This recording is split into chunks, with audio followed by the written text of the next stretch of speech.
This video I will explain how you can format the data as a table in Google Sheet, something similar to the format table options that are available in Microsoft Excel. So in Microsoft Excel, with just one command you can do that, but in Google Sheet you have to use two commands. So to format this data as a table, what you have to do is that select this data, then go to data, then click on create a filter. So this is the first step that will add the filters for the header, as you can see over here. So basically you can filter the data from there.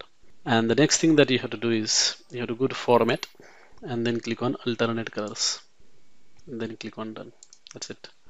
And you can see that your data is being shown as a table. You can filter it, you can do whatever you want, like if you want to sort it, you can sort it as well. That's it. Thanks for watching.